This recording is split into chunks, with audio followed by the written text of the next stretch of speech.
श्री शिवाय नमस्तु भयम। दोस्तों, जैसा कि आप सभी लोग जानते हैं कि 10 फरवरी 2026 यानी मंगलवार को पड़ रही है फाल्गुन महीने की कृष्ण पक्ष अष्टमी तिथि। और दोस्तों, ये वह तिथि है जो फाल्गुन महीने में पड़ने वाली सबसे बड़ी तिथि है, क्योंकि ये मंगलवार के दिन पड़ रही है और हमारे हिंदू धर्म में इसका बहुत ही बड़ा और विशेष महत्व होता है।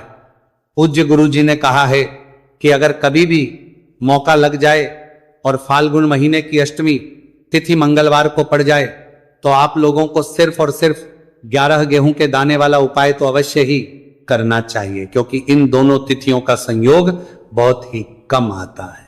इसी के साथ दोस्तों, गुरुजी ने कहा है कि जब भी फाल्गुन महीने की अष्टमी तिथि पड़े तो आप लोगों को सिर्फ और सिर्फ 11 गेहूं के दाने वाला उपाय तो अवश्य करना। यह उपाय इतना खास है कि अगर आपने सही मुहूर्त पर सही क्रिया अनुसार 11 गेहूं के दाने वाला उपाय कर लिया, जो प्राचीन काल के समय का महा उपाय है, तो मान के चलिए दोस्तों, महादेव जी के आशीर्वाद से आपके जीवन का कितना ही बड़ा दुख हो उससे आपको मुक्ति मिल जाएगी। आपकी कोई भी मनोकामना हो, मान लीजिए आप नौकरी की तैयारी कर रहे थे तो आपकी नौकरी लग जाएगी, आपका बंद पड़ा व्यापार चल पड़ेगा। और दोस्तों, आप जिस बीमारी से आप बहुत दिनों से परेशान थे उस बीमारी से आपको मुक्ति मिल जाएगी। आपके जीवन में धन आना शुरू हो जाएगा, आपके जीवन में धन आने के नए नए रास्ते खुल जाएंगे। और मान के चलिए दोस्तों, फिर आपको किसी भी प्रकार की परेशानी का सामना नहीं करना पड़ेगा। इसीलिए दोस्तों, 10 फरवरी मंगलवार के दिन आप लोगों को इस वाले उपाय को जरूर कर लेना है। भले ही आपने पूरे साल भर इस उपाय को ना किया हो, पर अगर आपने इस फाल्गुन महीने में पड़ने वाली अष्टमी तिथि के दिन अगर इस वाले उपाय को कर लिया तो आपको इस उपाय को करने का वो फल मिलेगा जिसकी आपने कभी भी नहीं करी होगी।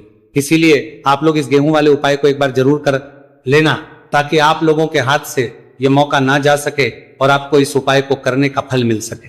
दोस्तों, ये उपाय पंडित जी ने अपनी अभी की ही शिव महापुराण की कथा में बताया है, जो इस उपाय को आज हम आपको बहुत अच्छे से समझाने वाले हैं। इस वीडियो को देखने के बाद इस उपाय को समझने के लिए आपको कोई और वीडियो को देखने की जरूरत नहीं पड़ेगी।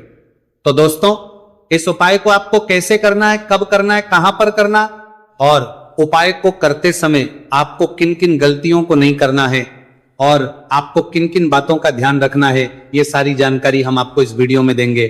तो चलिए भक्तों, उपायों को शुरू करते हैं। अगर आप भी चाहते हैं कि महादेव जी का आशीर्वाद आप पर सदैव बना रहे तो वीडियो को लाइक करें, चैनल को सब्सक्राइब करें और कमेंट बॉक्स में हर हर महादेव जरूर लिखें। और अपने फायदे के लिए, गरीबी दूर करने के लिए इस वीडियो को पूरा देख कर जाना। यदि आज आपने वीडियो को बीच बीच में से देखा, काट काट कर देखा, तो जीवन में आपको कभी सफलता हासिल भी नहीं होगी। दोस्तों, ये 10 फरवरी मंगलवार अष्टमी तिथि का दिन ये इतना खास होता है, इतना महत्वपूर्ण होता है। देखा गया है कभी कभी बड़े बड़े पूजा पाठ अनुष्ठान से जो मनोकामना पूर्ण नहीं होते, वह 10 फरवरी मंगलवार के दिन एक छोटे से उपाय करने से ही आपकी मनोकामना पूर्ण हो जाती है। अब हम समझते हैं इस वाले उपाय को हमें करना किस समय है।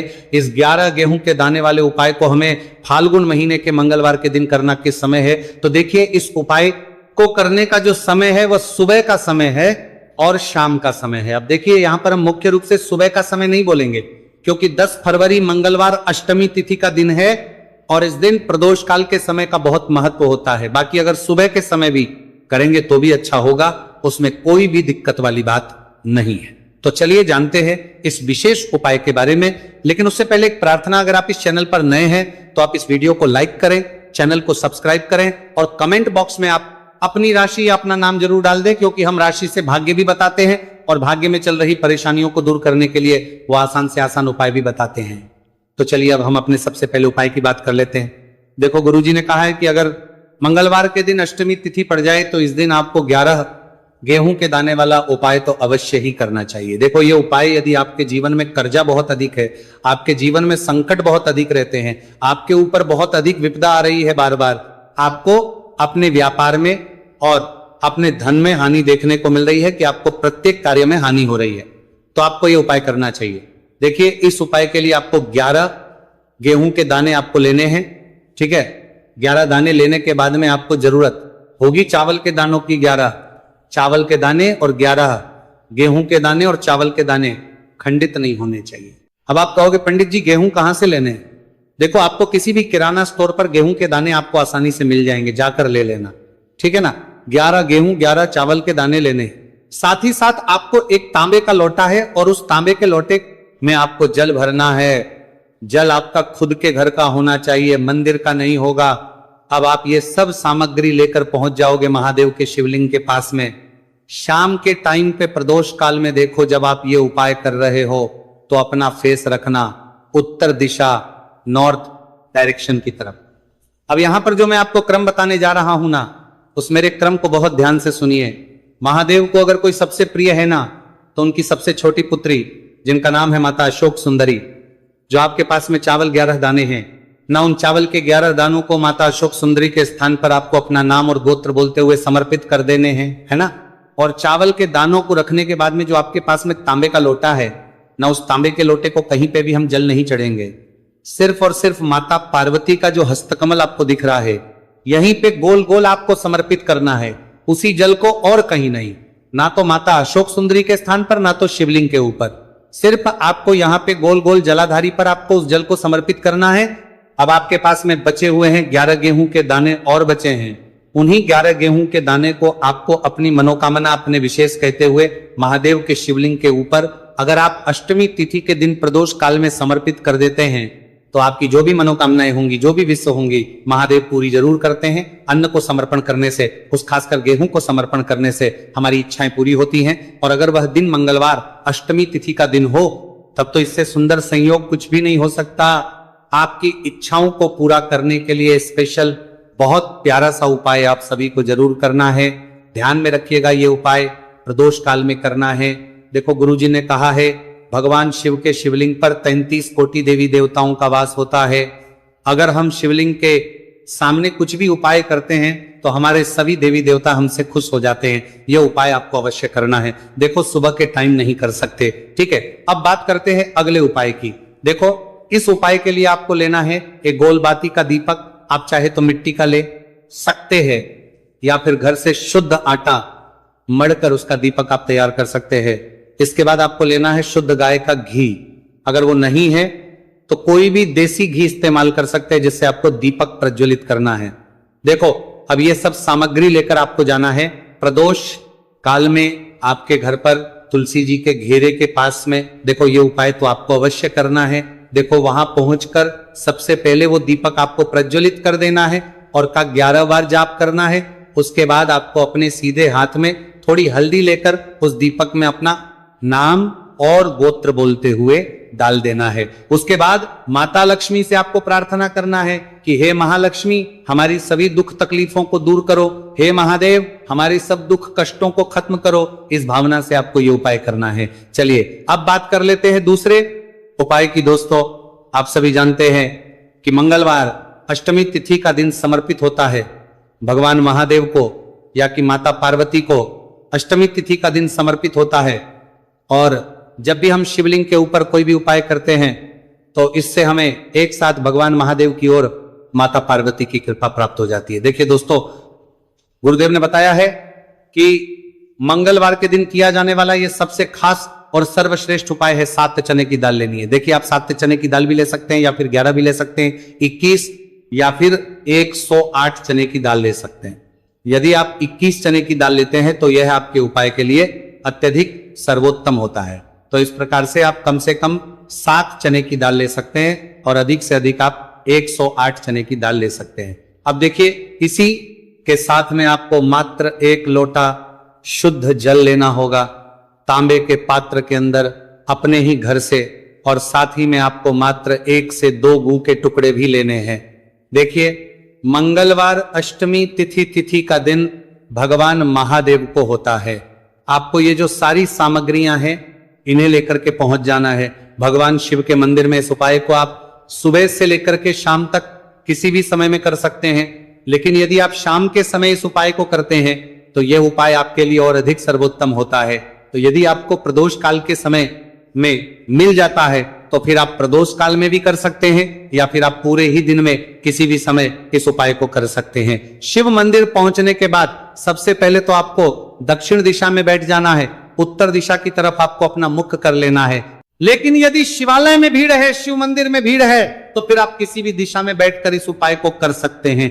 तो देखिए, सबसे पहले आपके पास जो गुड़ के टुकड़े हैं, जो आप गुड़ के टुकड़े लेकर के आए थे, उन्हें आपको शिवलिंग के सामने ही जो आपके पास एक लोटा जल है, उस पात्र में आपको ये गुड़ के टुकड़े डाल देना है। इसी के साथ में आप जो चने की दाल लेकर के थे, चाहे आप 7 चने की दाल लेकर के आए हैं, 11, 21, जितने भी आप चने की दाल लेकर के आए हैं, इस चने की दाल के ऊपर आपको जो आपके पास गुड़ वाला जल आपने तैयार किया है, इसमें से थोड़ा सा जल आपको इस चने की दाल पर डाल लेना है। अब देखिए, आपके पास जो गुड़ वाला जल है, इसमें से सबसे पहले थोड़ा सा जल आपको श्री गणेश जी वाले स्थान पर समर्पित कर देना है। श्री शिवाय नमस्तुभयम इस मंत्र का जाप करते हुए फिर थोड़ा सा जल आपको श्री कार्तिकेय जी वाले स्थान पर समर्पित करना है।